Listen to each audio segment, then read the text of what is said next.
តើសាធារណជនជ្រាបអ្វីខ្លះពីកម្ពុជានៅពេលដែលមានការបែកធ្លាយសារសម្ងាត់នេះបងប្អូនអ្វីដែលជាភាពខ្លាំងរបស់កម្ពុជាអ្វីដែលជាភាពមានប្រៀបរបស់កម្ពុជាយើងមានច្រើនណាស់ហើយរឿងនេះក៏មិនអាចណានាទៅដកចេញពីដួងព្រលឹងរបស់ថ្នាក់ដឹកនាំកម្ពុជានិងភាពខែងរ៉ៃរបស់កម្ពុជាបានដែរព្រោះអីវាមាននៅលើតថភាពជាក់ស្ដែងដែលយើងឃើញស្រាប់តាំងពីកើតហេតុមកថ្ងៃ28ខែឧសភាតាំងពីប្រតិកម្មតបតាំងពីការតវ៉ាទៅដល់ ICJ តាក់អីលក្ខនឹងលក្ខហ្នឹងគឺយើងតាមដានយើងឃើញអំពីភាពខែងរ៉ៃឥឡូវខ្ញុំចង់និយាយអំពីសាធារណជនជ្រាបអីខ្លះពីភាគីកម្ពុជាហើយខ្ញុំនឹងបញ្យល់ថាតើយើងជ្រាបអីខ្លះពីភាគីថៃហើយខ្ញុំនឹងបញ្យល់ថែមទៀតថាតើអ្វីដែលជាផលវិបាកហើយអ្វីដែលជាមេរៀនដែលត្រូវរៀនសូត្រហើយតើដំណោះស្រាយព្រំដែនតើវានឹងទៅជាយ៉ាងណាហើយចុះភាគីថៃនឹងខ្លាយទៅជាយ៉ាងណាពីចាប់ពីពេលនេះតទៅយើងមើលនៅភាគីកម្ពុជាយើងដឹងហើយថាទំនាក់ទំនងចាក់ទឹកមិនលិចរវាងគ្រួសារតកូលហ៊ុននិងតកូលថាក់ស៊ីននេះគឺយើងដឹងនៅពេលដែលនិយាយទៅគឺមុនដែលសារបែកធ្លាយនេះគឺយើងដឹងសារព័ត៌មានក៏គេផ្សាយហើយមិនមែនតែផ្សាយទេគឺក្រុមគ្រួសារតកូលហ៊ុនហើយនឹងថាក់ស៊ីននេះគឺបង្ហាញឲ្យឃើញច្បាស់តាំងពីអើយមកហើយតាំងពីអញជួយអញជួយឯងតាំងពីសម័យមានបញ្ហាក្រុមអាវក្រហមរត់មកជ្រកកោននៅប្រទេសកម្ពុជាឡើងក្រហមព្រាតពេញតំបន់អង្គរលោកហ៊ុនសែនទៅជួយថាក់ស៊ីនហើយលោកថាក់ស៊ីនកាលពីសម័យដែលមានរឿងនៅស្រុកគាត់កន្លែងរត់គេចទៅមិនបានតាន់ចិត្តហ្នឹងពេលថៃកំពុងមានបញ្ហារឿងលោកថាក់ស៊ីនធ្លាក់ពីតំណែងទៅរដ្ឋបហាលក្ខនឹងលក្ខអីគេកំពុងរមុខគឺកម្ពុជាទទួលស្វាគមន៍លោកថាក់ស៊ីនមិនត្រឹមតែក្នុងនាមជាភ្ញៀវទេគឺក្នុងនាមជាទីប្រឹក្សារបស់គណៈរដ្ឋមន្ត្រីកម្ពុជាទៀតហើយខ្ញុំកាលពីពេលនោះគឺជាអ្នកបកប្រែនៅក្នុងកិច្ចជំនួបរបស់គណៈរដ្ឋមន្ត្រីរបស់កម្ពុជាទាំងអស់ជាមួយនឹងលោកថាក់ស៊ីនដែរខ្ញុំនៅចាំច្បាស់ដោយសារតែនៅក្នុងកិច្ចប្រជុំហ្នឹងគឺពេលដែលតំណាងកម្ពុជាយើងនិយាយប្រាប់លោកថាក់ស៊ីនអំពីកោះដែនកោះរបស់កម្ពុជាហើយដោយសារតែការបកប្រែនេះវាជាការបកប្រែបដិញដោយអញ្ចឹងដូចជាការដែលភាគីកម្ពុជានិយាយថាដែនកោះកម្ពុជាមានចំនួនដូចជា20ជាងអីអញ្ចឹងទៅប៉ុន្តែដោយសារតែលឿនពេកខ្ញុំកាលហ្នឹងបកប្រែដូចជា100ជាងអីអញ្ចឹងតាពិតវាមិនមែនជាការចង់ពលឹះចង់ថែមអីវាលឿនតែអញ្ចឹងទៅលឺសូថា100ថា26ខ្ញុំនឹងក៏ថា126អញ្ចឹងទៅហើយក៏ត្រូវបានលោកថាក់ស៊ីនកាលពេលហ្នឹងចោតសួរមកវិញនៅក្នុងកិច្ចប្រជុំហ្នឹងថាម៉េចកោះខ្មែរមានដល់ប៉ុណ្ណឹងផងបាទនេះខ្ញុំនៅចាំច្បាស់នៅក្នុងកិច្ចប្រជុំតែមួយហើយជាតាពិតជាកំហុសឆ្គងរបស់ខ្ញុំដែរទេដោយសារតែយើងកត់វាមិនទាន់ហើយការជជែកហ្នឹងគឺវាជាកម្រិតរដ្ឋមន្ត្រីគ្រប់ក្រសួងរបស់កម្ពុជាជាមួយនឹងទីប្រឹក្សាកម្ពុជាលោកថាក់ស៊ីននៅពេលនេះអញ្ចឹងទៅវាលឿនតែយ៉ាងណាក៏មានការបញ្ជាក់ពីរដ្ឋមន្ត្រីខ្មែរហ្នឹងប្រាប់ថាចំនួនពិតប្រាកដប៉ុណ្ណាអញ្ចឹងទៅហើយនេះគឺជាបទពិសោធន៍ដែលខ្ញុំនៅចាំច្បាស់ថាកម្ពុជាទទួលស្វាគមន៍លោកថាក់ស៊ីនដែលជាអក្រិតជនតាមរមុខនៅឯប្រទេសថៃតែយើង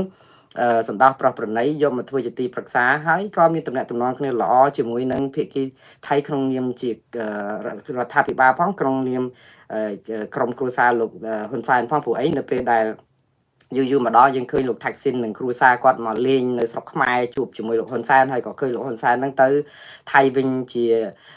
យូរម្ដងដែរដោយរឿងពេលដែលលោកថាក់ស៊ីនត្រឡប់មកពីឌុយបៃវិញចូលប្រទេសថៃដែលឮថាឈឺត្រូវសម្រាកនៅមន្ទីរពេទ្យតែឥឡូវគេដឹងថាឈឺហ្នឹងជាការដែលខ្លែងឯកសារឈឺដើម្បីកុំឲ្យចូលគុកអីអញ្ចឹងទៅប៉ុន្តែអ្នកដែលចូលទៅសួរសុខទុក្ខក៏មានលោកហ៊ុនសែនទៅពីដំបូងហ្នឹងដែរដូច្នេះរឿងនេះគឺយើងឃើញថាទំនាក់ទំនងចាក់ទឹកមិនលិចរវាងក្រុមគ្រួសារតកូលហ៊ុននិងតកូលថាក់ស៊ីននេះគឺបានបញ្ជាក់ឲ្យច្បាស់តាមរយៈខ្សែអត្ថសម្លេងនៅក្នុងការជជែកគ្នាគេហៅក្រោមតុហើយអារឿងចរចាក្រោមតុហ្នឹងគឺកើតឡើងជាប្រក្រតីអត់មានអីប្លែកទេព្រោះលោកហ៊ុនសែនក៏ធ្លាប់និយាយដែរថាអាការចរចាព្រំដែននោះវាមានលើតុលើតុផ្សេងអាក្រោមតុផ្សឹងអញ្ចឹងទៅយើងចេះតែឮគាត់ថាប៉ុន្តែម្ដងនេះសារបែកធ្លាយហ្នឹងគឺបង្ហាញឲ្យឃើញច្បាស់ពិតជាមានការចរចាក្រោមតុអញ្ចឹងមែនយើងសួរថាតើចម្លែកអីដែរទេមានការចរចាក្រោមតុតើថ្នាក់ដឹកនាំបរទេសរដ្ឋផ្សេងក៏ដែលធ្វើអញ្ចឹងដែរទេគេមានហោហែតែអញ្ចឹងដូចគ្នាក៏ប៉ុន្តែ នៅក្នុងលក្ខណៈរបៀបក្រៅផ្លូវការអញ្ចឹងគឺវាកម្រណាស់ព្រោះដោយសារអីប្រព័ន្ធផ្សព្វផ្សាយនៅប្រទេសគេវារៀងតឹងតែងហើយគេតាមដានស្អិតទៅដូច្នេះអាចនឹងរដ្ឋាភិបាលអាចផ្្លាត់ស្នៀតនៅក្នុងការដែលជជែកក្រោមតុកច្រើនពេកទៅធ្វើឲ្យគេមានមន្ទិលអីចឹងប៉ុន្តែមិនមែនខុសឆ្គងឯពេលខ្លះអាជជែកលើតុកហ្នឹងគឺវាផ្លូវការវាមានគេថតសម្លេងជាផ្លូវការផងវាមានសារព័ត៌មានផងវាមានអីជួនកាលរឿងខ្លះអត់ត្រូវក្តៅកគុកវាទៅជាក្តៅកគុកឯងបងប្អូនដឹងហើយឃើញនៅសេតវិមានពេលដែលលោកZelensky មកជួបលោក Donald Trump ម្ដងណានោះហើយស្រាប់តែមានការឆ្លោះគ្នាតឹងសរសៃកនៅមុខអ្នកសារព័ត៌មានទាំងអស់បែបនេះគឺអាហ្នឹងគឺវាជារឿងមួយដែលអាក្រក់ផ្នែកឬក៏វាដូចថាសគាតិចដែរប៉ុន្តែអានេះគឺជាបែបបត់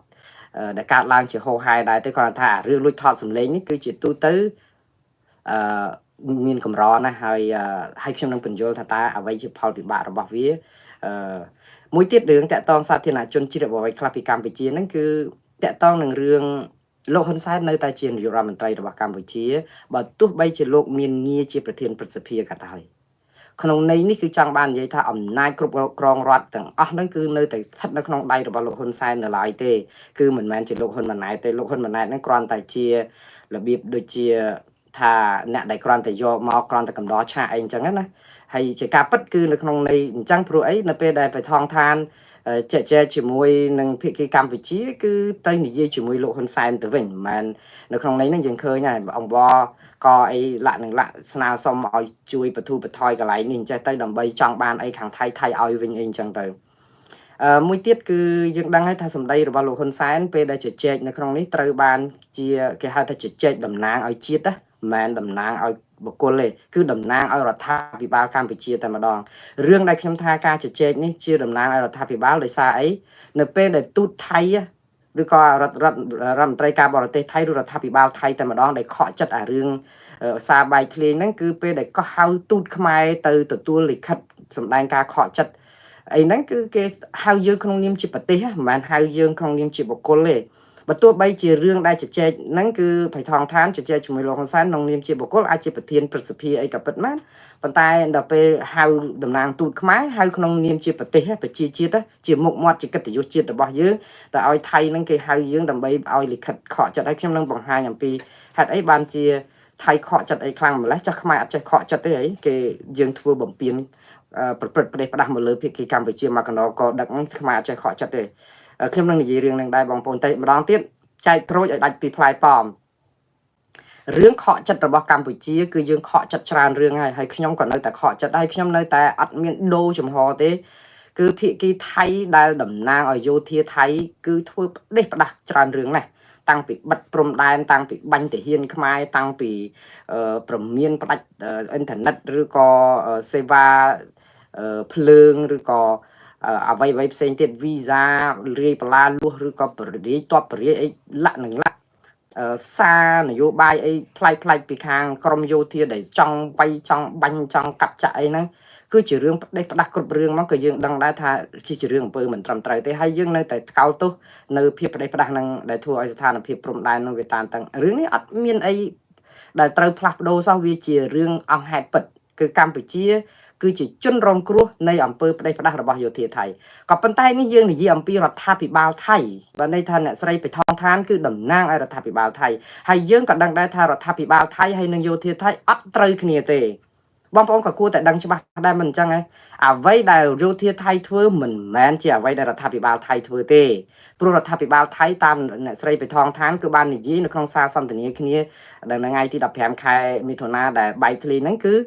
បាននិយាយថាថៃទាហានថៃគឺប្រឆាំងនឹងរដ្ឋាភិបាលថៃគ្រប់រឿងហើយធ្វើអីស្រេចតែក្បាលចិត្តចង់បានប៉ុនជាមានមនុស្សមានជំងឺតួឯងគាត់និយាយទៅដល់រឿង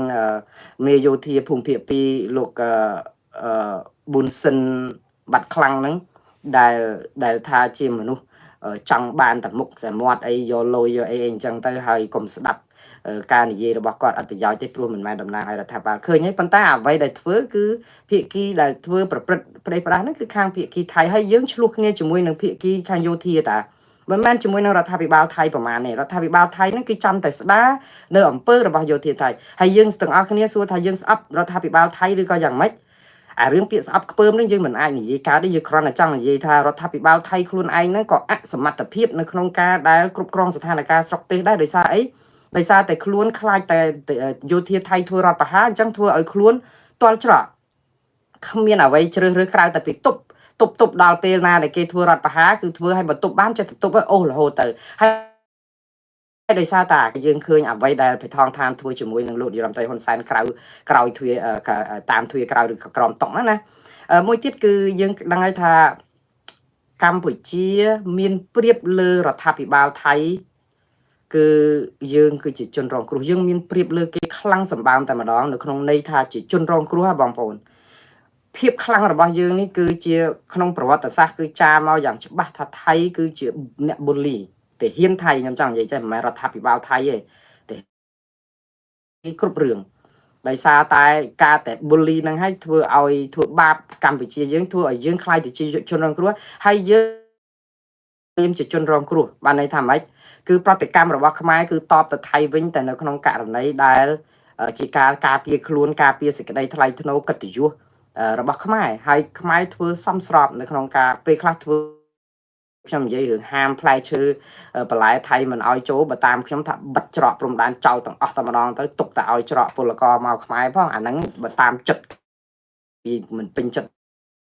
ថៃណាប៉ុន្តែជាការពិតថ្នាក់ដឹកនាំកម្ពុជាក៏ជ្រើសរើសវិធី slow ដែរទន់ភ្លន់ដែរគឺបិទត្រឹមបន្លែនិងផ្លែឈើហើយនៅពេលដែលគេរាយការណ៍ថាបិទព្រំដែនហ្នឹងគឺលោកហ៊ុនសែនហ្នឹងខំមកការពារស្ដីឲ្យសារព័ត៌មានក្នុងស្រុកមួយឈ្មោះខ្មែរ Times ហ្នឹងថាដកស្រង់ប្រសាសន៍គាត់ខុសថាឲ្យបិទតែបន្លែផ្លែឈើមិនក៏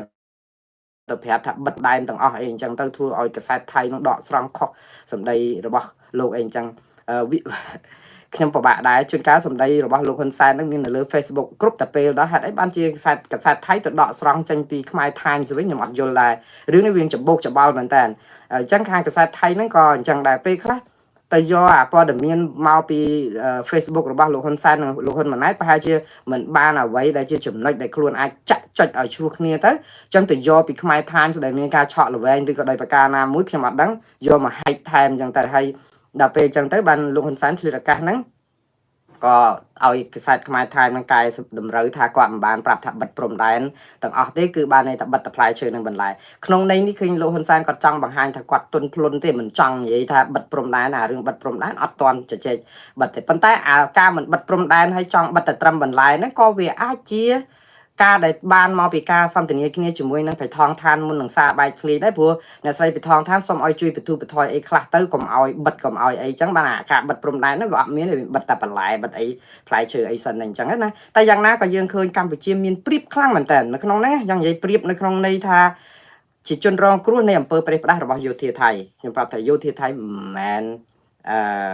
មិនថារដ្ឋាភិបាលថៃទេមួយទៀតគឺយើងឃើញតាមសារសន្ទនាហ្នឹងគឺបញ្ជាក់បន្ថែមមិនមែនបានន័យថាបើគ្មានសារសន្ទនាហ្នឹងយើងអត់ដឹងចំហភាគីកម្ពុជាយើងដឹងថាមានម៉ោងណាដែលលោកហ៊ុនម៉ាណែតមិនថ្លែងសារពីរឿងថាការពារបូរណភាពការពារដែនអធិបតេយ្យមានពេលណាដែលយើងមិនឮថាលោកហ៊ុនសែនថាការពារបូរណភាពដែនអធិបតេយ្យមានពេលណាដែលយើងមិនឮថាតំណាងក្រសួងការពារជាតិលោកទាសីហានិយាយពីការពារដែនអធិបតេយ្យបូរណភាពទឹកដីមិនឲ្យសត្រូវឈ្លានពានយើងត្រូវតែរួមសាមគ្គីគ្នាតើតាំងពីថ្ងៃ28ខែមីនាមកខែឧសភាមកយើងមានដែលខកខាននៅក្នុងការឮពាក្យហ្នឹងណាប៉ុន្តែនៅពេលនេះយើងគ្រាន់ឮបន្ថែមទៀតអំពីការតាំងចិត្តហ្នឹងសូម្បីតែក្នុងសារសន្ទនាឯកជន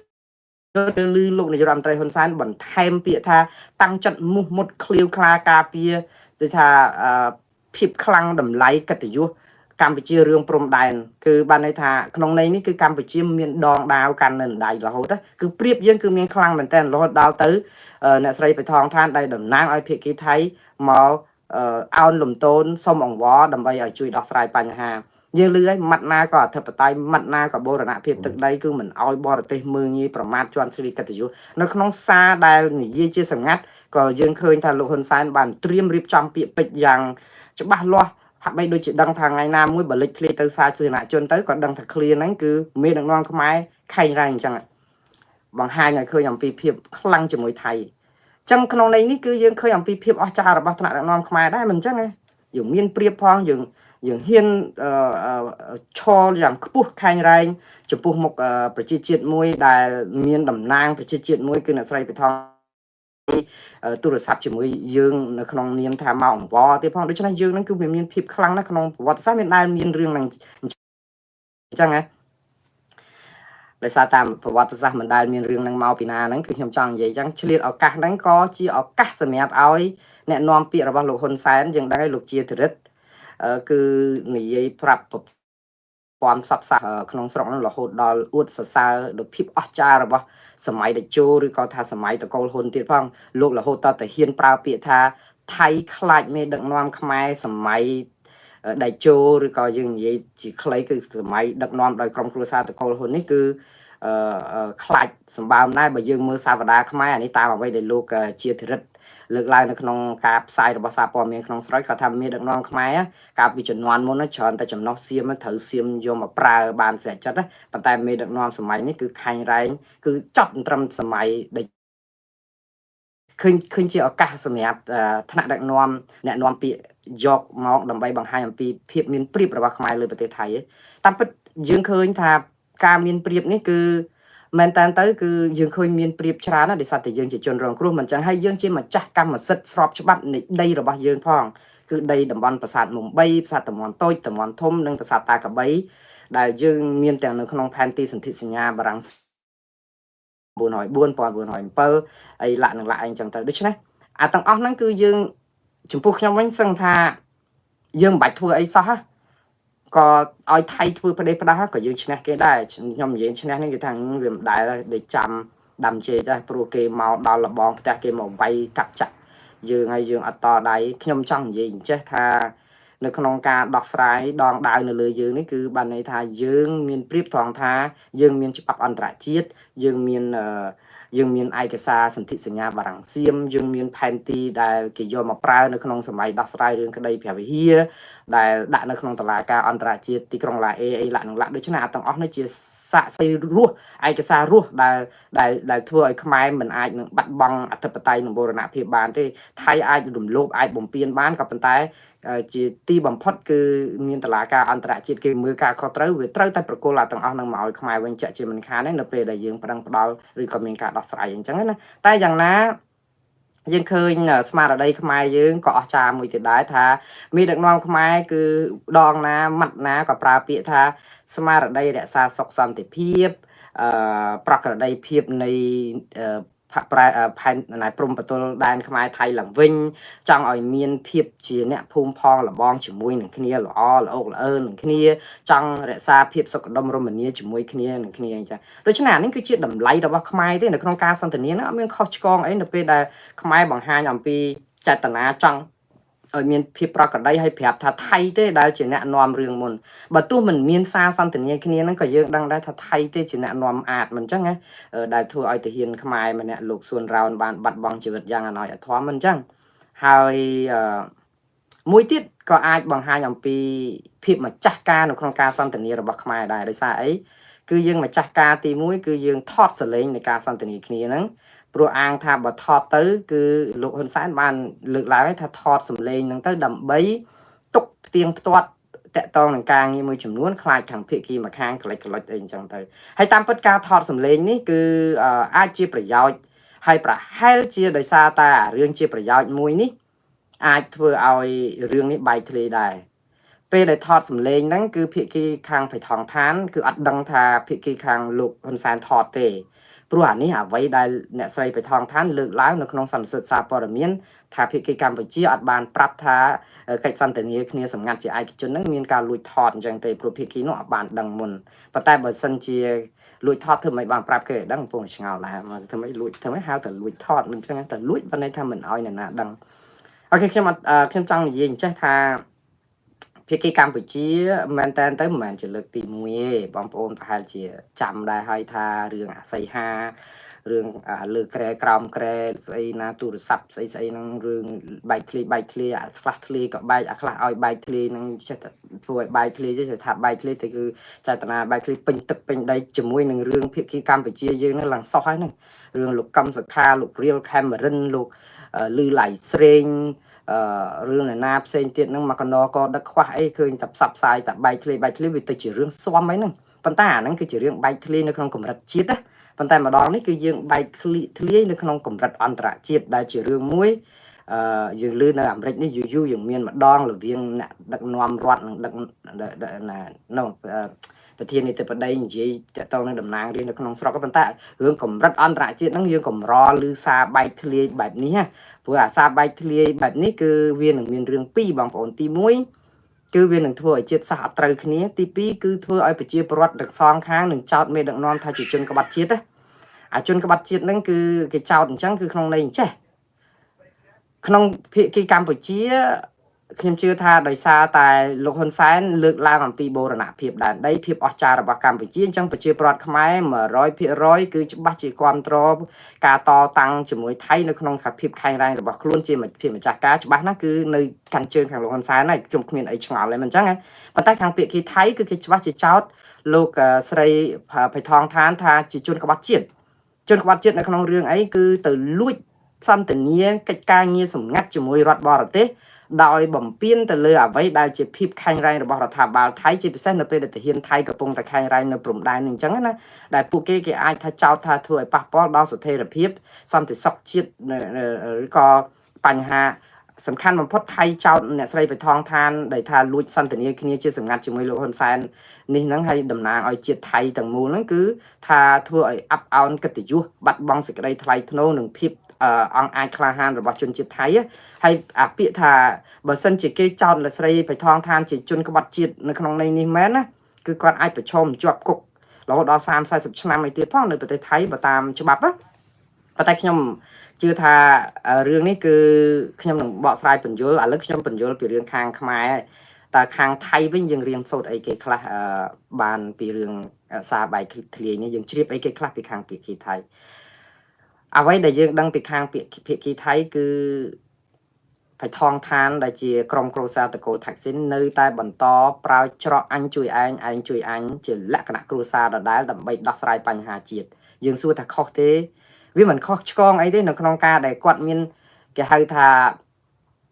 ច្រកមួយដែលគាត់ដឹងថាមានការអីបានខាងក្រមប្រទេសកម្ពុជាជួយគាត់ដែរពួកគាត់ទាល់ខ្លាំងណាស់គឺអ្នកស្រីបៃថងឋាននិងគ្រួសារថាក់ស៊ីននេះគឺទាល់ខ្លាំងមែនតើទាល់រហូតដល់គេហៅទាល់ច្រកពាក្យថាទាល់ច្រកហ្នឹងគឺបានន័យថាម៉េចជាអ្នកដែលកាន់កាប់រដ្ឋាភិបាលតែអត់មានអំណាចនៅក្នុងដៃតទៅសោះអំណាចរហូតដល់ទៅគ្រប់គ្រងព្រំដែនយ៉ាងអត់អាចធ្វើបាន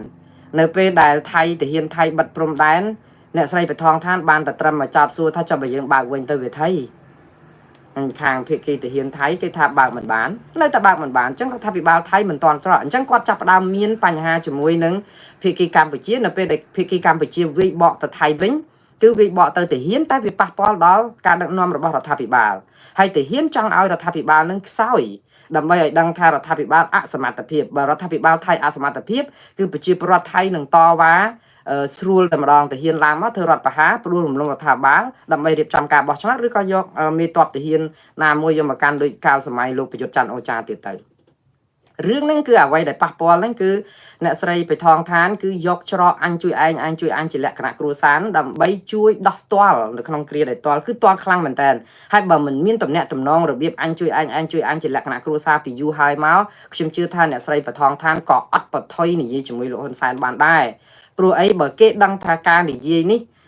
មានមែនគឺខាងភាគីថៃក៏មិនអនុគ្រោះឲ្យគាត់ហើយនឹងទម្លាក់គាត់ពីនាយករដ្ឋមន្ត្រីនឹងនេះហើយនិយាយទៅសារបែកធ្លាយនេះគឺវាហាក់បីដូចជាជំឲ្យចំហនៅក្នុងការតតាំងទាមទារទម្លាក់អ្នកស្រីបៃថងឋានឲ្យបានកាន់តែឆាប់តែប៉ុណ្្នឹងទេខ្ញុំកាលមុននិយាយថាគាត់អាចនឹងមិនផុតពី24ម៉ោងទេប៉ុន្តែឥឡូវវាខុសពីការទូទាយរបស់ខ្ញុំដែរដោយសារតែឃើញស្ថានភាពរបស់ថៃរៀងវិវត្តប្លែកបន្តិចដែរប៉ុន្តែបងប្អូនភាសាអង់គ្លេសគេហៅថា the beginning of an end បានន័យថាការចាប់ផ្ដើមនៃទីបញ្ចប់ទេព្រោះវាចាប់ផ្ដើមនឹងរលំបានន័យថាឥឡូវនេះនៅចាប់ផ្ដើមទប់បានក្នុងរយៈពេលខ្លីណាស់មួយខ្ញុំបញ្យល់ថាតើទប់បានយូរប៉ុណ្ណាហើយវានឹងដួលរលំនៅក្នុងពេលណាហើយហេតុអីបានជាបៃ ហើយថងឋាននៅពេលនេះនៅឈររឹងនៅក្រោយពេលមានកាសាបាយឃ្លីដែលគួរដែលគិតថាគាត់ច្បាស់ជាផុតមិនរួចពីការចោះចេញពីតំណែងបែរទៅជានៅខេងរ៉ាញអាចនៅរក្សាតំណែងនេះបានហើយបង្ហាញអំពីភាពស្និទ្ធស្នាលជាមួយយោធាបានទៀតតើវាហេតុអីឬក៏មានរឿងអីកើតឡើងនៅប្រទេសថៃហើយជាមន្ទិលអីគេខ្លះឬមួយក៏មានការជួយអីពីខាងរដ្ឋាភិបាលកម្ពុជាដូចច្រានទូបដោយទឹកឬក៏យ៉ាងម៉េចអានោះមានមន្ទិលច្រើនណាបងប្អូនចិត្តទៅសួរថាតើលោកហ៊ុនសែនធ្វើនេះដើម្បីសម្លាប់ភាគីថៃឬក៏ដើម្បីជួយសង្គ្រោះជីវិតភាគីថៃទៅតាមការយល់ឃើញរបស់ខ្ញុំដែរឥឡូវខ្ញុំបញ្យល់បន្តទៀតតកតងនឹងអញជួយអញគឺបៃថងឋានគឺទុកចិត្តលោកហ៊ុនសែនខ្លាំងមែនតើទុកចិត្តត្រកូលហ៊ុននឹងខ្លាំងមែនតើហើយព្រោះអីការចរចាក្រោមតុកជាលក្ខណៈសម្ងាត់ឃើញគាត់ហ៊ាននិយាយប្រើភាសារហូតតទៅហ៊ានវាយប្រហារតបទៀតរហូតតតែក្នុងសារបែកគ្លីនេះយើងដឹងហើយគាត់ហ៊ានវាយប្រហារមេតបភូមិភាគ2លោកប៊ុនបាត់ខ្លាំងហ្នឹងថាជាមនុស្សនិយាយអត់បានការកុំឲ្យជឿកុំឲ្យខឹងប្រកែប្រកាន់អីចឹងនិយាយទៅគឺបន្ទាបបន្ថោកតម្លៃយោធាដែលកំពុងតែរករឿងចង់ទម្លាក់រដ្ឋាភិបាលគាត់ហើយមកនិយាយស្អំចិត្តឲ្យលោកហ៊ុនសែនកុំខឹងយោធាដើម្បីមើងងាយមើលស្រាលយោធាហ្នឹងប៉ុន្តែបើតាមការនិយាយបកប្រែជាភាសាអង់គ្លេសមិនសូវជាធ្ងន់ហ្មងទេនៅក្នុងការនិយាយរឿងយោធាប៉ុន្តែបើស្ដាប់មើលលោកឃ្លាំងហួតដែលបកប្រែឲ្យលោកនាយរដ្ឋមន្ត្រីហ៊ុនសែនស្ដាប់វិញគឺសុទ្ធតែអាហ្នឹងសិតថានាយករដ្ឋមន្ត្រីថៃហៅមេយោធានឹងសិតតាអាប៉ុន្តែខ្ញុំជឿថាបើខ្ញុំស្ដាប់ជាភាសាអង់គ្លេសមិនឮពីអាមឹងអញ្ចឹងដែរទេឬក៏យ៉ាងម៉េចព្រោះខ្ញុំអត់ចេះថៃតែខ្ញុំស្ដាប់ភាសាអង់គ្លេសប៉ុន្តែខាងភាសាខ្មែរហ្នឹងគឺហាក់បីដូចជាលោកឃ្លាំងហួតហ្នឹងក៏ព្យាយាមជួយធ្វើឲ្យពាក្យពេចន៍របស់អ្នកស្រីបថងឋានហ្នឹងវាមុតស្រួចដើម្បីឲ្យស្អប់មេតាហានថៃហ្នឹងដូចជាការចង់លួងចិត្តលោកហ៊ុនសែនហ្នឹងឲ្យថាកុំស្ដាប់មេតាហានថៃហ្នឹងគឺជាមេតាហានផ្ដេសផ្ដាស់អីអញ្ចឹងទៅចង់ជួយខាងបៃថងឋានអីអញ្ចឹងដូចថាលោកឃ្លាំងហួតហ្នឹងដើរតួលើសពីអ្នកបកប្រែដែរនៅក្នុងន័យហ្នឹងគឺខ្ញុំចង់និយាយថាជួយធ្វើម៉េចឲ្យឃើញពីភាពមិនបានការរបស់មេតបថៃដែលសម្លេងរបស់បៃថងឋាននិយាយមកហ្នឹងគឺចង់បន្ថែមនៅក្នុងន័យសម្រួលអញ្ចឹងទៀតណាប៉ុន្តែក៏យើងឃើញភាពម៉ាត់របស់លោកហ៊ុនសែនប្រាប់ថារឿងដែលអ្នកចាប់ផ្ដើមបញ្ហាគឺថៃជាការពិតថៃគឺជាអ្នកចាប់ផ្ដើមបញ្ហាប៉ុន្តែជារឿងទាហានមិនមែនជារឿងរដ្ឋាភិបាលទេអញ្ចឹងហើយបានរដ្ឋាភិបាលគាត់មកបង្វឲ្យលោកហ៊ុនសែនជួយហ្នឹងគឺកុំឲ្យគេផ្ដួលរំលំរដ្ឋាភិបាលកុំឲ្យប្រជាពលរដ្ឋហ្នឹងគឺនាំគ្នាតវ៉ាទម្លាក់អ្នកស្រីបៃថងឋានរំលាយរដ្ឋាភិបាលតកូលថាក់ស៊ីនហ្នឹងឯងព្រោះអីបៃថងឋាននិយាយថាឲ្យពូជួយក្មួយផងព្រោះអីសប្ងៃហ្នឹងជនជាតិថៃអ្នកនៅថៃដែលប្រឆាំងរដ្ឋាភិបាលគេចង់ឲ្យបៃថងឋានហ្នឹងមកនៅខ្មែរផងមើលទៅដូចជាត្រូវគ្នាចាក់ទឹករំលឹកជាមួយខ្មែរឃើញទេភាគីថៃគឺគេនៅតែគិតថាភាពស្និទ្ធស្នាលរវាងគ្រួសារតកូលហ៊ុននិងតកូលថាក់ស៊ីននេះណាគឺធ្វើឲ្យបាត់បង់ផលប្រយោជន៍ជាតិរបស់គេអីអញ្ចឹងទៅតកតងនឹងការចរចាអីហ្នឹងគេថាធ្វើមិនបានជោគជ័យទេដោយសារតែយើងមានភាពជជែកគ្នាក្រៅផ្លូវការក្រោមតុកអីអញ្ចឹងទៅហើយអាការហ្នឹងគឺគេចោទឥឡូវហ្នឹងគឺវាលាតត្រដាងការពិតឲ្យឃើញនៅលើគោកបែបនេះអញ្ចឹងខាងពាក្យថៃហ្នឹងគឺយើងដឹងហើយគាត់ស្នើសុំដែលយើងរៀនសូត្រហ្នឹងគឺមួយទៀតក៏យើងឃើញអំពីភាពមិនចោះសម្រុងគ្នារវាងរដ្ឋាភិបាលថៃនិងយោធាថៃដែរព្រោះយើងដឹងហើយថាវាមិនត្រូវគ្នាមិនចាំបាច់អ្នកស្រីបៃថងឋានមកនិយាយទេព្រោះយើងឃើញជាការពិតគាត់ថាអ្វីដែលគាត់និយាយជាមួយនឹងលោកហ៊ុនសែនហ្នឹងក៏វាជាការពិតដែរគឺរដ្ឋាភិបាលថៃហើយនិងទាហានថៃអត់ត្រូវគ្នាទេនិយាយទៅប្រឆាំងរដ្ឋាភិបាលថៃរហូតអញ្ចឹងហើយបានជាគាត់អង្វរសុំឲ្យមានការយោគយល់ពីរដ្ឋាភិបាលកម្ពុជាចំពោះរដ្ឋាភិបាលថៃព្រោះរដ្ឋាភិបាលថៃអត់ចង់ធ្វើបែបហ្នឹងទេរឿងបាត់ព្រំដែនមិនមែនជាជំហានចំហរបស់រដ្ឋាភិបាលថៃទេប៉ុន្តែជារបស់យោធាតែដែលថារដ្ឋាភិបាលថៃអត់មានសិទ្ធិជំរឿនខ្ញុំនិយាយនេះអត់មានខាន់ជើងរដ្ឋាភិបាលថៃទេបងប្អូនខ្ញុំចង់និយាយអំពីអង្គហេតុពិតដែលបថងឋាននិយាយហើយការពិតគឺវាអញ្ចឹងមែនឯងហើយមួយទៀតគឺក៏ជាប៉ុន្តែអ្វីដែលឃើញពីស្ថានភាពនៃសារបែកធ្លាយហើយព្រឹត្តិការណ៍នឹងមកគឺយើងឃើញភាគីថៃបងប្អូនចូលចិត្តឬមិនចូលចិត្តស្ដាប់សារកន្លែងនេះខ្ញុំអត់ដឹងទេណាអ្នកស្រីបថងឋានបិទតែមានវ័យ38ឆ្នាំមែនណាកើតឆ្នាំ1986ប៉ុន្តែមានភាពជាចាស់ទុំចរិតជាចាស់ទុំកន្លែងហ្នឹងមួយគឺជាការពិតគាត់មានទីប្រឹក្សាមានអីជួយផ្ដល់យោបល់ភាពជាចាស់ទុំហ្នឹងខ្ញុំឲ្យថាគាត់ជាមានភាពជាចាស់ទុំដែលគួរឲ្យ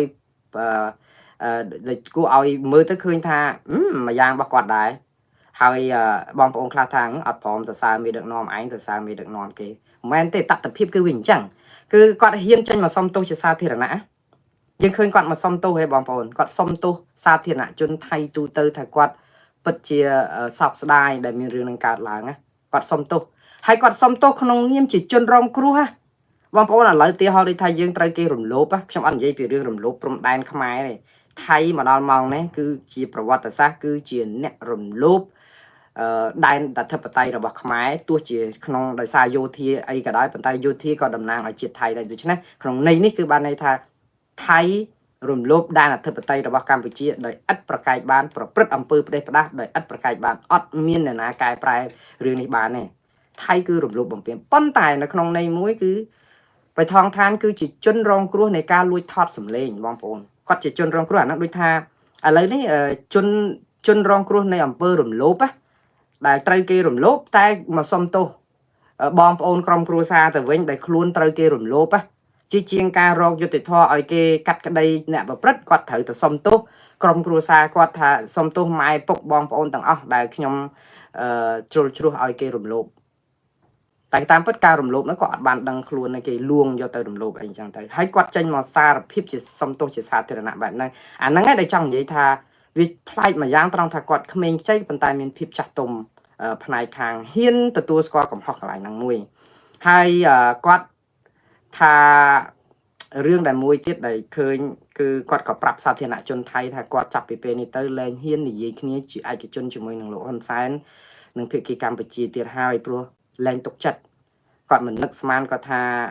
គាត់និយាយទៅគាត់យកឱកាសហ្នឹងប្រលះខាងភាគីកម្ពុជាណាបងប្អូនខ្ញុំនិយាយអំពីរឿងគាត់ប្រលះភាគីកម្ពុជាវិញហើយយើងអត់ទាន់មានបកស្រាយអីបានច្រើនតបទៅវិញទេខ្ញុំឃើញថាភាគីកម្ពុជារក្សាការស្ងៀមស្ងាត់ដែរក្រោយពីដែលមានអ្នកស្រីបថងថាមប្រលះហ្នឹងគាត់ប្រលះចេះថាភាគីកម្ពុជានឹងខ្វះសិលធម៌គ្មានវិជ្ជាជីវៈលួចថតចម្លងថតសម្លេងដោយមិនប្រាប់គ្នាឲ្យដឹងមុនថារឿងបែបនេះគឺមិនគួរសមនឹងខុសពិធីសារការទូតអីអញ្ចឹងទៅហើយគាត់ក៏បានប្រាប់ប្រជាពលរដ្ឋថៃថាគាត់មិននឹកស្មានថារឿងនេះកើតឡើងទេហើយក៏សុំទោសប្រជាពលរដ្ឋថៃដែលមានរឿងកើតឡើងប្រហែលជាសុំទោសនៅក្នុងករណីដែលអាសារឯកសារសម្ងាត់នឹងសោះដែលគាត់ធ្លួយនិយាយពីប៉ះពាល់ដល់ទី1គឺប៉ះពាល់ដល់យោធាទី2គឺអាចថាក្នុងនាមជាប្រជាជាតិថៃហើយទៅអង្វរសុំប្រជាជាតិឬក៏ប្រទេសមួយទៀតតទៅនឹងរឿងព្រំដែនអញ្ចឹងប៉ុន្តែគាត់ក៏បានប្រាប់ប្រជាជាតិថៃរបស់គាត់ទៀតថារឿងនេះគាត់ធ្វើដើម្បីឲ្យមានភាពស្រស់ស្រួលគ្នាគាត់និយាយចេះឲ្យមានភាពប្រក្រតីឡើងវិញដែរហើយបទូបថយស្ថានភាពក្តៅនៅព្រំដែនអញ្ចឹងទៅគាត់និយាយក្នុងន័យអញ្ចឹងហើយមួយទៀតគឺគាត់ប្រើពាក្យថាពេលដែលគាត់និយាយវាយប្រហារថ្នាក់ដឹកនាំយោធាហ្នឹងគឺជាល្បិចតាក់ទិកនៅក្នុងការនិយាយដើម្បីលួងចិត្តរបស់លោកហ៊ុនសែនទេព្រោះធម្មតាការងារសម្ងាត់ដែលមិនមែនជារឿងផ្លូវការគាត់តែនិយាយអញ្ចឹងដើម្បីជាល្បិចនៅក្នុងការចរចាដើម្បីឲ្យលោកហ៊ុនសែនព្រមបទូបថយកុំឲ្យតបទៅថៃវិញអារឿងបិទព្រំដែនរឿងអីវិញអញ្ចឹងនៅក្នុងន័យអញ្ចឹងហ្នឹងបថងឋានចង់និយាយប្រាប់ប្រជាជាតិថៃហ្នឹងថាអញ្ចឹងទេគាត់និយាយថាអ្វីៗដែលគាត់និយាយគឺដើម្បីប្រយោជន៍ប្រជាជាតិថៃតែវាចង់វាជារឿងសម្ងាត់គាត់ខុសឆ្គងថងថាហ្នឹងវាជារឿងសម្ងាត់ហើយមានការបែកធ្លាយបានដឹងរឿងគាត់លួចចរចាសម្ងាត់អីអញ្ចឹងទៅអាហ្នឹងជាការសំទោសរបស់គាត់ហើយគាត់មានឱកាសវាយប្រហារភាគីកម្ពុជានឹងច្រើនមែនតើហើយដោយសារតែរឿងហ្នឹងហើយយើងឃើញជាឱកាសដែលបង្ហាញឲ្យអន្តរជាតិពីដើមឡើយដូចខ្ញុំនិយាយចឹងកម្ពុជាមានដងដាវបងប្អូនមានព្រៀបលើភាគីថៃច្រើនណាស់គឺព្រៀបនិយាយបើលក្ខណៈផ្លូវច្បាប់វាយើងសឹងថាមានព្រៀបលើថៃ 100% ហ្មងដោយសារតែយើងមានសន្ធិសញ្ញាអន្តរជាតិយើងមានប្រវត្តិនៃការកាត់ក្តីនៅប្រាសាទព្រះវិហារយើងជាជនរងគ្រោះត្រូវគេធ្វើបាបហើយយើងបានយកយន្តការអន្តរជាតិខំប្រឹងសរសេរសម្បត្តិអីផ្ញើទៅ ICJ អីដើម្បីឲ្យគេជួយដោះស្រាយយើងនេះគឺជាព្រៀបខ្លាំងរបស់ខ្មែរមែនតើដែលខ្ញុំគិតថាពេលខ្លះខ្ញុំពេលដែលមានរឿងបែកធ្លាយសម្លេងនេះហ្នឹងខ្ញុំខ្លួនឯងជាខ្មែរខ្ញុំសោកស្ដាយអំពីភាពខ្លាំងរបស់យើងភាពមានព្រៀបរបស់យើងទៅគេហៅថាសាបមួយដៃប្រៃមួយចាប់បងប្អូនអ្វីដែលថាល្អច្រើនមែនតើដល់ពេលមានរឿងហ្នឹងវាធ្វើឲ្យល្អកកហើយយើងមើលសហគមន៍អន្តរជាតិដែលពីដើមឡើយមកតាមខ្ញុំតាមដានមកគឺមិនពេញចិត្តនឹងទង្វើរបស់ថៃទេសហគមន៍អន្តរជាតិសារព័ត៌មានអន្តរជាតិសរសេរដងណាមកក៏រិះគន់យោធាថៃដែរថាប្រព្រឹត្តផ្ដេសផ្ដាសស្អីអារឿងបាត់ព្រំដែនអារឿងធ្វើស្អីហ្នឹងគឺវាហាក់បីដូចជាមានសមានចិត្តជាមួយភាគីកម្ពុជាយើងច្រើនមែនតើដោយសារអីគេចាត់ទុកថាយើងជាជនរងគ្រោះនៃអំពើឈ្លានពានរបស់ថៃឬក៏អំពើផ្ដេសផ្ដាសរបស់ទាហានថៃណាបងប្អូនដល់តែពេលអញ្ចឹងយើងសារព័ត៌មានអន្តរជាតិហ្នឹងក៏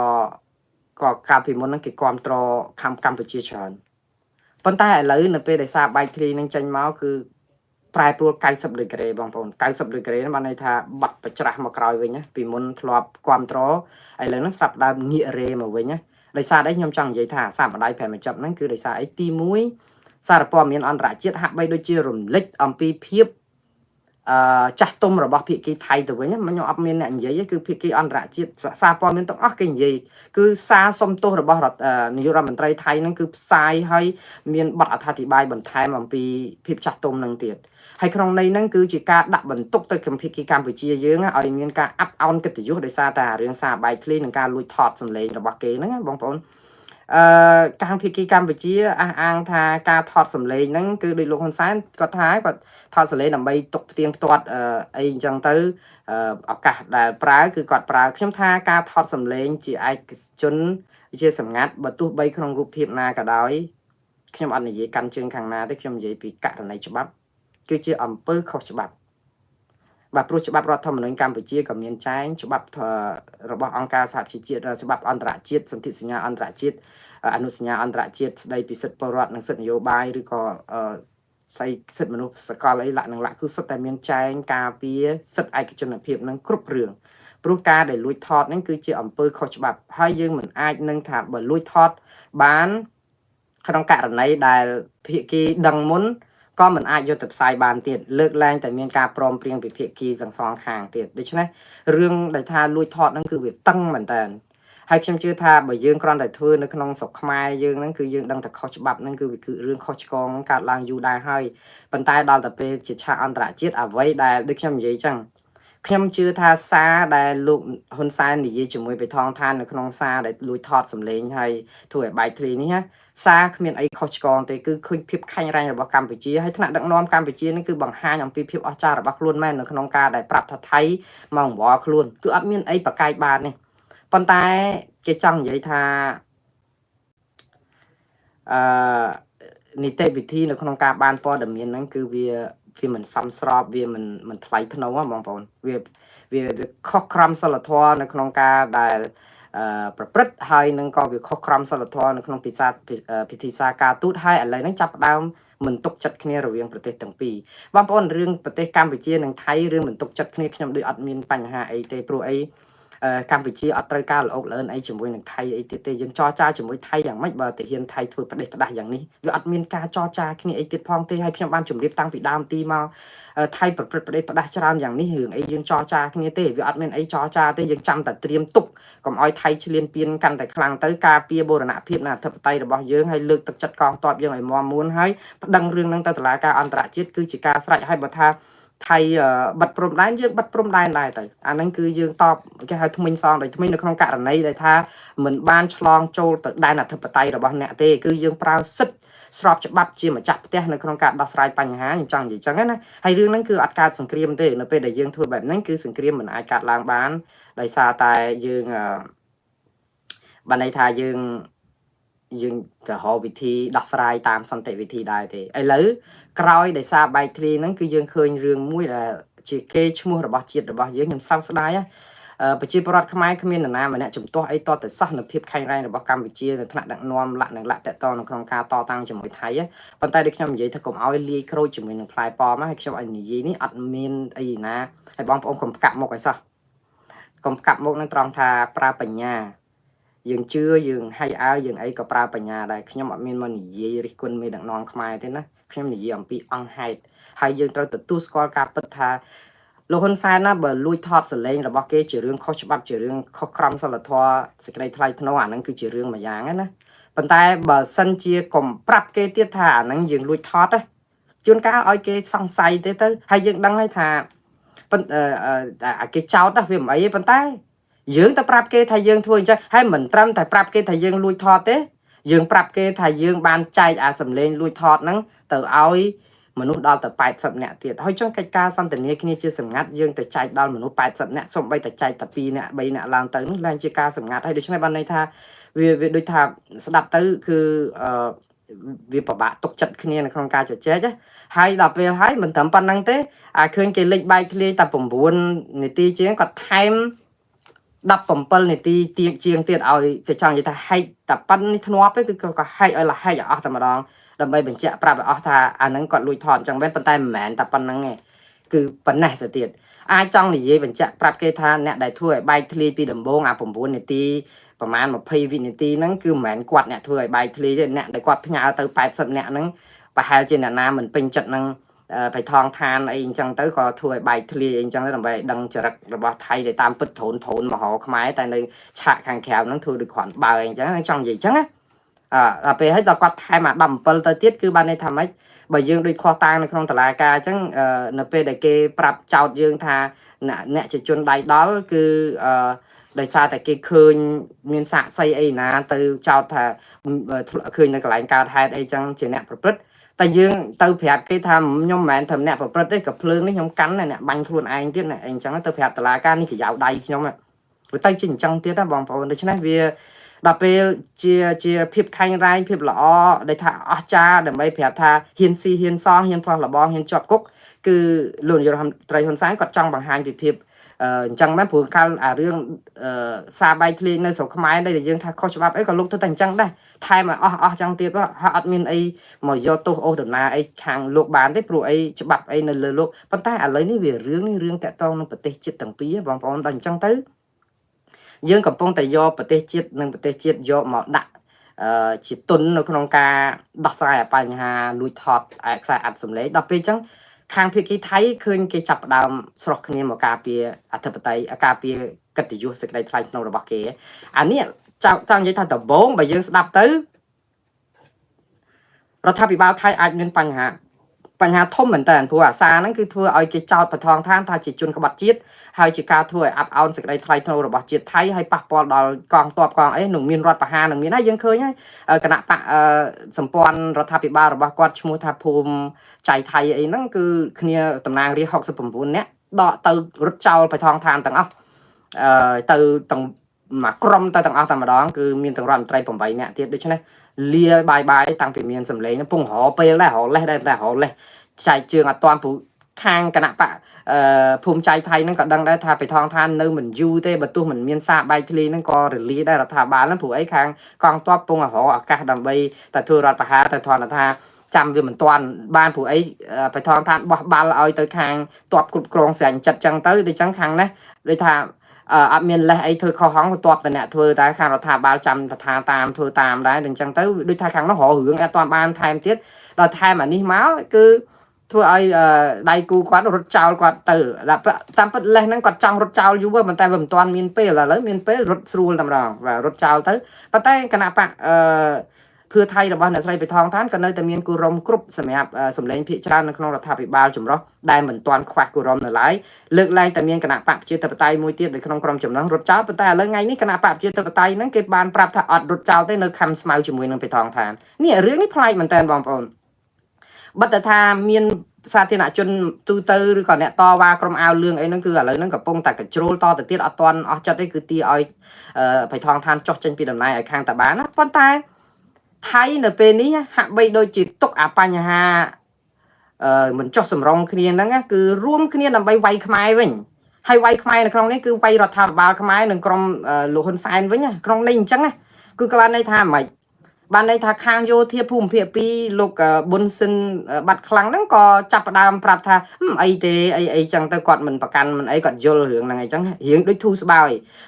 បៃថងឋានហ្នឹងមកប្រកាសថាអត់លាលែងពីតំណែងទេហើយក៏អត់រំលាយរដ្ឋាភិបាលអត់អីទាំងអស់ហើយសហការចុះទៅមូលដ្ឋានព្រំដែនទៅជួបកងទ័ពនៅព្រំដែនទៀតផងអីអញ្ចឹងវាហាក់បីដូចជាចាប់ផ្ដើមបង្ហាញភាពស្និទ្ធស្នាលហើយថ្ងៃធ្វើសន្និសីទសារព័ត៌មានសុំទោសជាសាធារណៈហ្នឹងឃើញមានទាហានមានទ័ពអីតំណាងកងទ័ពអីនៅឈរពីក្រោយអីដែលបង្ហាញអំពីភាពប្លែកមួយយ៉ាងថាទាំងអស់គ្នាមើលឃើញថាពេលដែលមានរឿងដែលលោកហ៊ុនសែនដាក់មកក្តាំងនេះទៅអាចខាងនោះគេប្រជុំឬក៏រំលាយរដ្ឋាភិបាលក្រុមតកូលថាក់ស៊ីននឹងហើយក៏ថាបានមើលទៅឃើញមានសាររបស់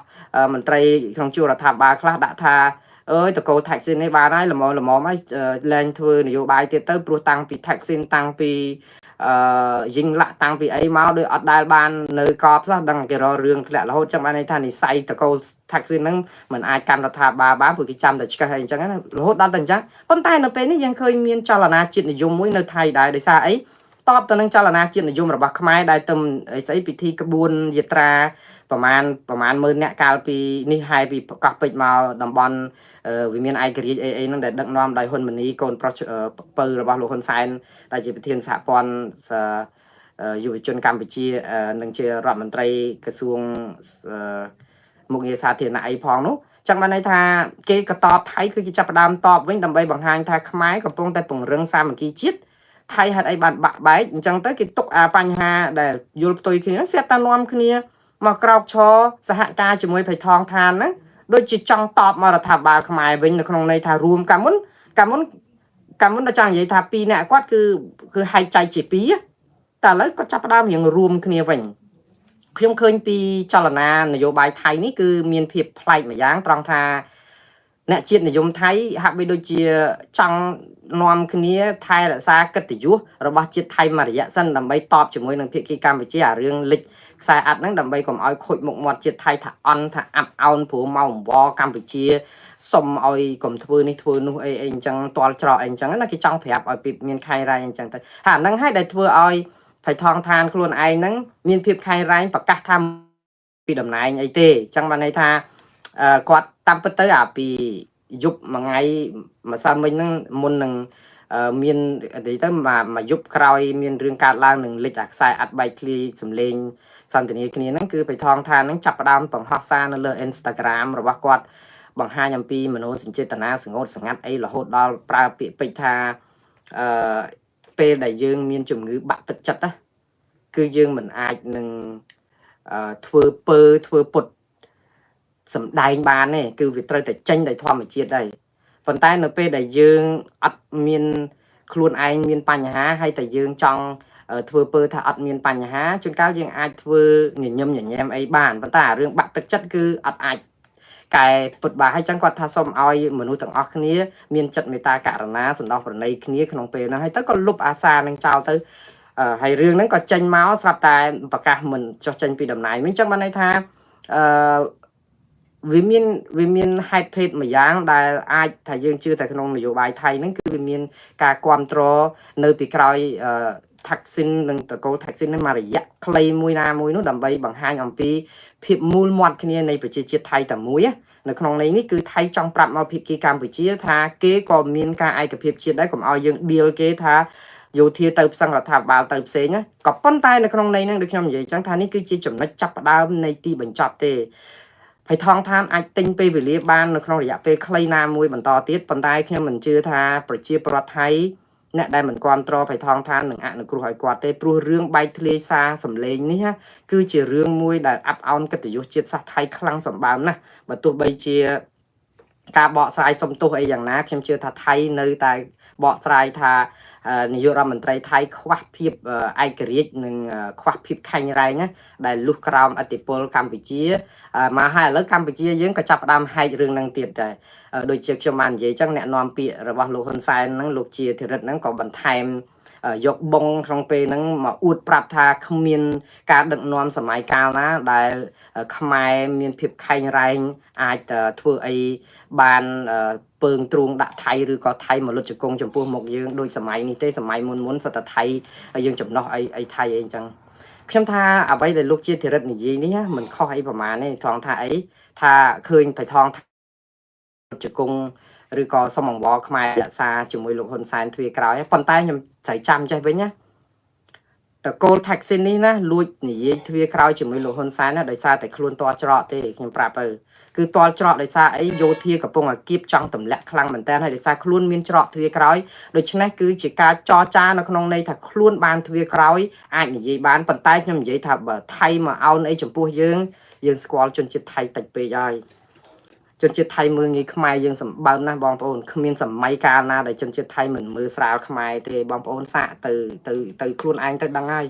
យើងមកដល់ម៉ោងនេះហើយនៅថៃយើងមើលតើអ្នកសុំទានខ្មែរនៅថៃប្រហែលគេមើលងាយយើងណាគេថាយើងនឹងស្អីតិចគឺ រឿងទៅជាអកសលច្រើនណាស់ហារឿងពលករខ្មែរយើង2លានអ្នកទៅធ្វើការនៅថៃតើមានសម័យណាបងប្អូនតើមានសម័យណាដែលមានពលករខ្មែរទៅធ្វើការឲ្យបម្រើថៃដល់ទៅ2លានអ្នកនោះខ្ញុំមិននិយាយបន្តិចប្រអាក់អីទេពីភាពអស្ចារ្យរបស់យើងប៉ុន្តែពេលខ្លះយើងហេតុឲ្យភាគីថៃខ្លួនឯងហ្នឹងគេចាប់ផ្ដើមឆេះក្តៅកាហាយនឹងយើងទៀតណាខ្ញុំថាចុះយើងទៅចាំបាច់ទៅផ្គប់ចិត្តថៃអីគឺក្តៅកាហាយមិនក្តៅកាហាយទៅផ្គប់ចិត្តអីថៃព្រោះធ្វើប្រទេសប្រដាស់ខ្ញុំអត់ចង់និយាយរឿងផ្គប់ចិត្តទេបងប្អូនខ្ញុំចង់និយាយថាយើងនៅពេលដែលយើងប្រើពាក្យថាខែងរែងគឺយើងប្រើសារនយោបាយនៅក្នុងន័យនេះគឺបានន័យថាយើងមានដងដាវឲ្យបងប្អូនយើងអត់ចាំបាច់ប្រាប់ថាព្រះអាទិត្យក្តៅទេព្រះអាទិត្យគឺវាចែងចាំងរស្មីក្តៅហើយកម្ពុជាសពថ្ងៃគឺជាព្រះអាទិត្យដែលរះត្រចះត្រចង់បញ្ចាំងរស្មីនៅក្នុងន័យដែលថាដោះស្រាយបញ្ហាព្រំដែនដោយសារទាហានថៃប្រទេសផ្ដាស់ឯងបើទាហានថៃមិនប្រទេសផ្ដាស់អីហ្នឹងហើយយើងចាប់ផ្ដើមបោចសក់បោះដោះកង់អីហ្នឹងគឺដូចគ្នាឥឡូវហ្នឹងអាភាពចែងចាំងរស្មីរបស់ពន្លឺខ្មែរយើងពីព្រះអាទិត្យហ្នឹងកំពុងតែអាប់អួរដោយពពកខ្មៅមកបាំងជាបដាហើយដោយសារអីយើងក៏ដោះកង់បោចសក់វិញដែរយើងអត់មានទុកឲ្យថៃធ្វើអីបានស្រេចចឹកទេមិនចឹងយើងប្តឹងចេះប្តឹងទៅហើយប៉ុន្តែនៅក្នុងពេលហ្នឹងគឺយើងធ្វើរឿងផ្សេងរហូតដល់រឿងលួចថតសម្លេងហើយនឹងលេចចេញជាសាធារណៈទៀតអានេះដុំពពកខ្មៅធំមែនតើដែលបាំងផែនប៉ុស្តិ៍ធារបស់កម្ពុជាយើងធ្វើឲ្យមកលុបយូរខ្ញុំមិនដឹងយូរប៉ុណ្ណាទេប៉ុន្តែលើឆាកអន្តរជាតិរឿងនេះគឺគេកំពុងតែមើលមកពីកម្ពុជាយើងថាយើងខ្វះភាពចាស់ទុំទី1យើងបាត់សេចក្តីថ្លៃថ្នូរយើងបាត់ពិធីការទូតហើយយើងកម្ពុជាបកស្រាយយ៉ាងម៉េចក៏បានដែរលោកជាធិរិតអីអញ្ចឹងលោកចង់បកស្រាយថារដ្ឋមន្ត្រីការបរទេសថៃនឹងប្រទេសផ្ដាស់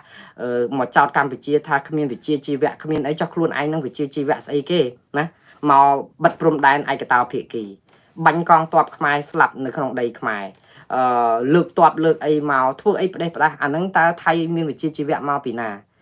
លោកនិយាយត្រូវលោកជាធិរិតនិយាយត្រូវរឿងហ្នឹងគឺជា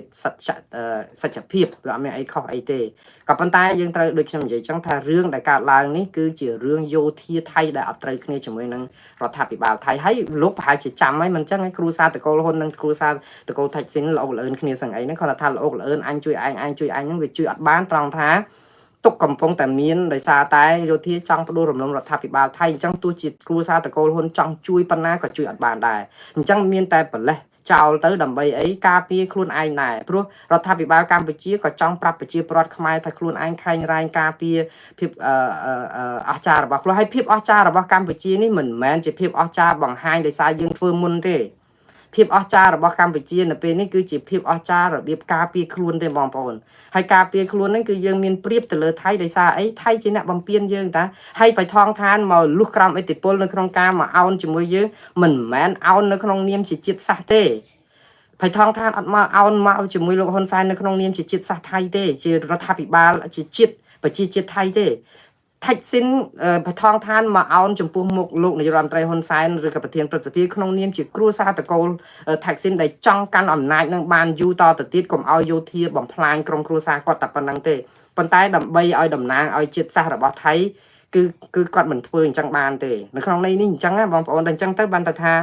រឿងហ្នឹងតែពេលយើងបកស្រាយថាយើងខ្លាំងវាអស្ចារ្យខ្ញុំចង់ឲ្យយើងខ្លាំងណាប៉ុន្តែយើងត្រូវមើលតថភាពជាក់ស្ដែងដែរថាយើងអត់បានយើងត្រូវគេមើលងាយខ្លាំងណាស់បងប្អូនប៉ុន្តែពេលនេះគឺជាពេលដែលយើងប្រាប់គេថាកុំមើងងាយខ្មែរតទៅទៀតឃើញទេណែឯងចង់បិទព្រំដែនគឺខ្ញុំហាមបន្លែវីសាខ្ញុំដកបន្ថយដូចគ្នាចម្រៀងកុនថៃអ្នកបើអ្នកវាយបុកថៃលែងឲ្យមកចូលប្រកួតនៅស្រុកខ្មែរលែងប្រចាំងតាមទូរទស្សន៍ខ្មែរអីឡាហ្នឹងឡាឥឡូវច្រកណាផ្សេងទៀតយើងចង់បិទខ្ញុំថាអានេះគឺជាភាពខែងរែងរបស់ខ្មែរដែលយើងអាចធ្វើបានហើយមិនចាំបាច់តែមានការចរចាអីផងទេមិនបាច់ចាំថៃឲ្យមកថាមកនិយាយជាមួយអីទេគឺយើងធ្វើបានដោយមិនចាំបាច់បៃថងឋានមកនិយាយផងតាមពិតណាបើអត់មានបៃថងឋានណាខ្ញុំនិយាយឲ្យស្មោះបើអត់មានបៃថងឋាននឹងគ្រួសារតកូលថៃស៊ីននិយាយ back door ផ្លូវក្រោយចរចាជាមួយលោកហ៊ុនសែនខ្ញុំជឿថាប្រហែលជាកម្ពុជាធ្វើចាស់ដៃជាងនឹងឆ្ងាយព្រោះខ្ញុំស្គាល់របៀបគ្រប់គ្រងរដ្ឋរបស់លោកហ៊ុនសែនណាមិនមែន slow ចឹងទេខ្ញុំថានេះគឺ slow ខ្លាំងណាស់ហើយដោយសារ slow ខ្លាំងនេះខ្ញុំអាចយល់បានថាដោយសារឯងជួយអញជួយឯងចង់ជួយគ្រួសារនេះដែរប៉ុន្តែជួយអត់រួចអញ្ចឹងមិនមែនបានន័យថាគេមកលុតជង្គង់យើងទេគឺដោយសារតែគិតប្រយោជន៍រវាងគ្រួសារទាំងពីរក៏ប៉ុន្តែដល់ពេលដំណាក់កាលមួយយើងជួយគ្នាអត់បានអញ្ចឹងនិយាយចេះតែអញ្ចឹងហើយបានជាដាច់ខាតគឺត្រូវតែធ្វើអីមួយដើម្បីបង្ហាញអំពីអីថាដល់ថាផ្លូវចុងក្រោយអញ្ចឹងដែរហើយវាប៉ះពាល់យ៉ាងណាគឺវាធ្វើមិន តាមពិតទៅខ្ញុំជឿថាកម្ពុជាអាចធ្វើបានច្រើនជាងហ្នឹងដែលខ្ញុំពេលដែលឮសូរបិទបន្លែនិងផ្លែឈើខ្ញុំភ្ញាក់ផ្អើលដែរបងប្អូនខ្ញុំស្មានតែបិទព្រំដែនទាំងអស់ព្រោះខ្ញុំអានសារព័ត៌មានដំបូងគឺគាត់ឮសូរថាបិទច្រកព្រំដែនគឺខ្ញុំថាបិទទាំងអស់ហើយព្រោះខ្ញុំស្គាល់លោកហ៊ុនសែនច្បាស់ណាស់មិនអាចនឹងមកបិទត្រឹមបន្លែផ្លែឈើទេហេតុអីបានបិទបន្លែផ្លែឈើបើគេបិទយើងព្រំដែនទាំងអស់ហេតុអីបានយើងទៅបិទតែបន្លែផ្លែឈើដូច្នេះអាហ្នឹងឯងដែលខ្ញុំចង់និយាយថាវាមានទ្វារក្រោយអញ្ចឹងហើយទ្វារក្រោយហ្នឹងគឺយើងទេជាអ្នកអនុញ្ញាតធ្វើដូច្នេះដោយសារតែយើងចង់ជួយគ្នាប៉ុន្តែបើយើងនិយាយថាក្រុមគេនឹងមកចាញ់អធិបុលរបស់យើងខ្ញុំជឿថាជួនកាលជាការលើកមុខមាត់វាជាការល្អប៉ុន្តែតត្តភាពជាក់ស្ដែងគឺគេមើលងាយយើងណាតែយើងក៏បានខ្លាំងមករយៈចុងក្រោយនេះខ្ញុំឃើញគួរឲ្យសរសើរដែរព្រោះយើងមានអំណាចមានអធិបុលយើងជាជនរងគ្រោះយើងប្តឹងទៅ ICJ គឺថាខ្ញុំ 100% ខ្ញុំអត់មានដកការគ្រប់គ្រងរឿងប្តឹងទៅ ICJ នេះគឺនៅតែគ្រប់គ្រង 100% គាត់ថាឥឡូវកំពុងតាមដានមើលតើបណ្ដឹងនឹងដាក់ដល់ ICJ នៅឬក៏យ៉ាងម៉េចដែរបងប្អូនសួរខ្ញុំមកច្រើនដែរថានេះហ្នឹងគឺហើយឥឡូវហ្នឹងថាខ្ញុំផ្ញើសបុតទៅខាងកាឡាមជី ICJ ហ្នឹងរវល់ពេកពីរឿងច្រើនពេកអត់ទៅសេហ่ะអត់តាន់ផ្ញើចាំមើលត្រូវតែផ្ញើចេញនៅស្អែកនេះឬក៏យប់នេះបាទតែយ៉ាងណាបងប្អូនខ្ញុំគ្រាន់តែនិយាយសរុបមកវិញខ្ញុំសូមសំណូមពរបងប្អូនម្ដងទៀតអ្វីដែលខ្ញុំលើកឡើងគឺខ្ញុំលើកឡើងពីតថភាពជាក់ស្ដែងហើយយើងមានមោទនភាពជាខ្មែរមានមោទនភាពគឺយើងមានសិទ្ធិស្របច្បាប់នៅក្នុងការមោទនភាពជាខ្មែរណាក៏ចង់មានមោទនភាពដែរប៉ុន្តែយើងត្រូវធ្វើអ្វីៗគ្រប់យ៉ាងដើម្បីរក្សាមោទនភាពហ្នឹងមិនមែនដល់ទៅពេលដំណាក់កាលចុងក្រោយដែលមានរឿងព្រំដែនខ្មែរថៃស្រាប់តែយើងមកកែដើម្បីឲ្យយើងខ្លាំងមួយបន្តិចហ្នឹងយើងអាចខ្លាំងមួយរយៈពេលហ្នឹងបានទេបងប្អូនភាពខ្លាំងរបស់កម្ពុជាគឺមានពីហោហែមកសាមគ្គីជាតិរបស់កម្ពុជាមិនមែនមានសម្រាប់តែឆ្លោះគ្នារឿងព្រំដែនជាមួយថៃទេគឺសាមគ្គីជាតិរបស់ខ្មែរគឺនៅពេលដែលយើងមានរឿងព្រំដែនជាមួយវៀតណាមក៏យើងត្រូវតែខ្លាំងដូចគ្នាអញ្ចឹងដែរគឺត្រូវឲ្យសស្រាក់សស្រាំគឺត្រូវហ៊ានក្រោកតស៊ូដើម្បីកងទ័ពយើងនៅជួរព្រំប្រទល់ខាងកើតអីអញ្ចឹងដែរបងប្អូនចង់និយាយអញ្ចឹងខ្ញុំនិយាយនេះមិនមែនថាចង់ឲ្យប្រឈមជាមួយវៀតណាមអីណាទៀតទេខ្ញុំចង់និយាយថាឲ្យវាគេហៅសុចរិតតែយើងធ្វើដើម្បីនយោបាយគឺគេងាយនឹងដឹងបងប្អូនគេងាយនឹងដឹងព្រោះប្រជាប្រដ្ឋខ្មែរអត់ល្ងងដូចមុនទៀតទេល្ងងហ្នឹងដោយសារពីមុនគាត់ខ្វះព័ត៌មានឥឡូវគាត់ Facebook គេប្រើគ្រប់គ្នាអូទៅឃើញព័ត៌មានអញ្ចឹងប្រជាប្រដ្ឋខ្មែរឥឡូវគឺគាត់មានការចេះដឹងយល់ដឹងច្រើនណាស់អញ្ចឹងយើងធ្វើអីក៏គាត់ដឹងដែរដូចថាឃើញកាឡារបស់យើងតែប៉ុន្តែយើងធ្វើអីត្រូវទៅយើងឲ្យជាតិនេះមូលមាត់គ្នាដើម្បីខ្លាំងខែរ៉ែងជាមួយថៃតែយើងបានធ្វើអីខ្លះនៅចោះយើងមើលស្ថានភាពសិទ្ធិមនុស្សប្រជាធិបតេយ្យយើងជាតិសាសន៍ខ្មែរអត់មានឯកភាពផងនឹងគណៈបកប្រឆាំងនៅកម្ពុជាមានឯណារំលាយបាត់ទៅហើយហ្នឹងតវ៉ាអីក៏តែមិនបានយើងមានឯកបកតែមួយហ្នឹងថៃថាបែកខ្ញាច់អីយ៉ាងណាក៏ដោយពីតែគេមានច្រើនបករបស់គេនៅតែមានតែអញ្ចឹងប៉ុន្តែយើងបែកខ្ញាច់គឺបែកខ្ទេចខ្ទីតែម្ដងគឺមានតែគណៈបកកណ្ដាលអំណាចមួយអញ្ចឹងមានរឿងអីគឺតាក់ទងតែក្រុមគ្រួសារតកូលហ៊ុនមួយអញ្ចឹងដែលគេមើលឃើញដល់ពេលមានរឿងអីគឺគេមើលបំណាំដូចថាវាជាបន្ទុកតែគ្រួសារមួយបើសិនមានគ្នាច្រើនចេះតែនាំគ្នាទម្លាក់ទៅអាការទូលរែកហ្នឹងក៏វាស្រាលដែរអញ្ចឹងណាខ្ញុំគាត់ថាវាពិបាកច្រើនណាស់សម្រាប់គណៈបព្វជិជនដែលត្រូវទូលរែកគ្រប់រឿងណាអ្នករិះគន់ជួនកាលវាស្រួលរិះគន់ណាស់ប៉ុន្តែយើងក៏គួរធ្វើឲ្យយើងខៃរ៉ាយឧទាហរណ៍ឥឡូវយើងចាប់ផ្ដើមបិទបន្លែពីថៃពីទល់ដែនថៃមកផ្លែឈើបងប្អូនសួរថាកសិករខ្មែរនឹងបានកើនថ្លៃបន្លែថ្លៃអីលក់បានច្រើនជាងមុនទេវាអត់ទេបងប្អូនព្រោះបងប្អូនខ្មែរយើងអត់ដែលបានត្រៀមខ្លួនដើម្បីផលិតបន្លែដើម្បីទុបនៅពេលដែលគេបិទព្រំដែនថៃហ្នឹងណាអត់ដែលបានត្រៀមខ្លួនអញ្ចឹងផងហ្នឹងដឹងថាបន្លែមកពីថៃដូចទឹកបាក់ទំនប់ដូចអញ្ចឹងម៉ាយកតែសងទៅគឺអត់ទាំងមានដាំមានអីបានច្រើនអីអញ្ចឹងទៅដល់ពេលមានសັບត្រូវការបន្លែណាទៅដាំពីអាទិត្យដោះបានលក់នោះបងប្អូនផ្លែឈើអីមួយចំនួនដាំរាប់ឆ្នាំឯណោះដូច្នេះវាអត់អាចទាន់ណាដល់អត់ទាន់អញ្ចឹងកសិករអត់បានផលដដែលទេអ្នកណាបានផលវៀតណាមបងប្អូនគឺជនវៀតណាមគឺត្រូវគុណនឹងពីរទៀតហើយត្រូវនាំចូលហ្នឹងគឺព្រោះបើមិននាំមកដើម្បីប៉ះប៉ូវនឹងរបស់ដែលខ្វះខាតពីថៃតើនាំមកពីណាដូច្នេះកសិករខ្មែរអត់ទាន់បានផលអីទេពួកអីយើងអត់បានត្រៀមខ្លួនយើងពីមុនមកផងហ្នឹងយើងអត់បានធ្វើអញ្ចឹងប៉ុន្តែវាចោះជាមេរៀនដើម្បីយើងរៀនទៅយើងកែបន្តទៀតទៅមិនអញ្ចឹងឯងបងប្អូនឲ្យមានឯកភាពជាតិហ្នឹងគឺចង់និយាយថាព្យាយាមធ្វើយ៉ាងម៉េចស្ដារសិទ្ធិមនុស្សជាតិបតៃហើយដោះលែងអ្នកទោសនយោបាយអីហ្នឹងឲ្យអស់អញ្ចឹងទៅបង្ហាញអំពីការឯកភាពជាតិហើយម្ដងទៀតបើសិនជាយើងខាញ់រ៉ែងតាក់ទងនឹងភាគីថៃសូមឲ្យរឿងនេះមានដូចគ្នានៅពេលដែលមានការតតាំងតស៊ូការពារអធិបតេយ្យនិងបូរណភាពដែនដីតាក់ទងតំបន់ភាគខាងកើតផងដែរដល់ពេលនោះបើគេឃើញថាអូរដ្ឋាភិបាលគាត់មែនច្បាស់លាស់របស់គាត់ប៉ុន្តែដល់ពេលឃើញតែជាមួយថៃអញ្ចឹងវាដូចជារឿងឱកាសហ្នឹងដូចរឿងកេងចំណេញនយោបាយជាជាងតថភាពជាក់ស្ដែងអញ្ចឹងបងប្អូនហើយមួយទៀត ខ្ញុំសុំสนុំពរដែរថាអារឿងលួចថតរឿងអីនេះហ្នឹងគឺយើងឃើញស៊ាំហើយនៅក្នុងលក្ខណៈជាតិខ្មែរយើងហ្នឹងគឺប្រជាប្រដ្ឋស៊ាំហើយគឺមិនអាចធ្វើអីយើងបានថ្នាក់ដឹកនាំធ្វើប្រទេសផ្ដាស់យ៉ាងម៉េចក៏យើងធ្វើប៉ុន្តែគួរតែកាត់បន្ថយហើយព្រោះអាហ្នឹងវាជាកិត្តិយសរបស់ជាតិយើងណាបងប្អូនជាមុខមាត់របស់ជាតិយើងគេមើលមកយើងហ្នឹងគេថាយើងហ្នឹងគឺខ្វះសិលធម៌ការទូតខ្វះអីហ្នឹងខ្ញុំសគាតិចខ្ញុំនិយាយទៅស្ដាប់ខ្ញុំជាខ្មែរដែរបងប្អូនឮគេអញ្ចឹងចង់ការពារកម្ពុជាយើងដែរខ្វះអីមកកណោខ្ញុំជួយតែថាឮសូថានេះហ្នឹងខ្ញុំគ្រប់ត្រច្រើនប៉ុន្តែដល់ពេលឮអញ្ចេះទៅវាហាក់បីដូចជាយើងឲ្យដងដាវទៅគេវិញណាបងប្អូនដងដាវនៅក្នុងន័យថាអូហេតុអីបានជាយើងធ្វើអញ្ចឹងហេតុអីបានជាយើង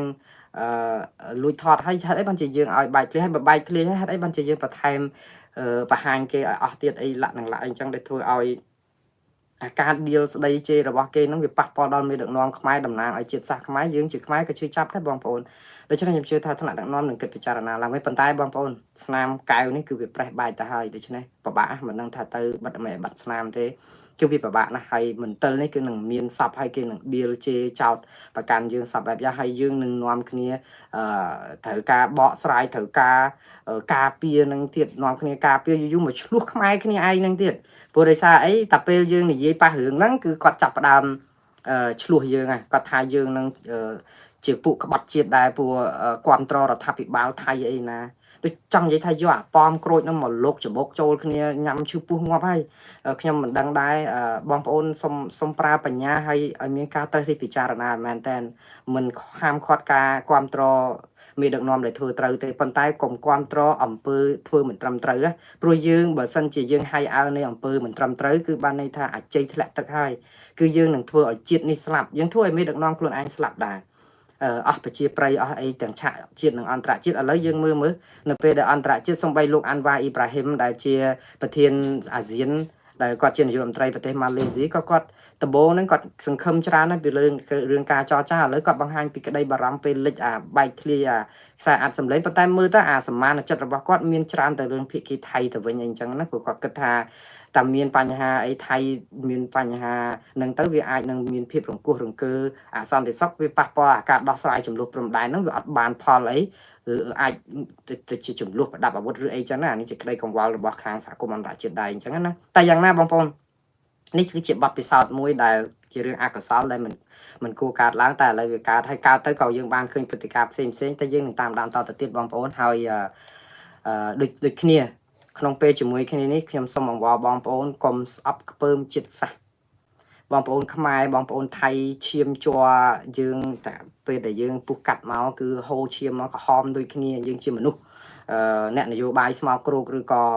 សាច់ទឹកដាក់គ្នាយ៉ាងណាតែយើងជាប្រជាពលរដ្ឋធម្មតាកុំស្អប់ខ្ពើមពូជសាសកុំស្អប់ខ្ពើមជាតិសាសយើងនៅតែនិយាយរកគ្នាបន្ថែកុំជួយបញ្ឆេះបងប្អូនកុំជួយបញ្ឆេះឲ្យវាឆេះ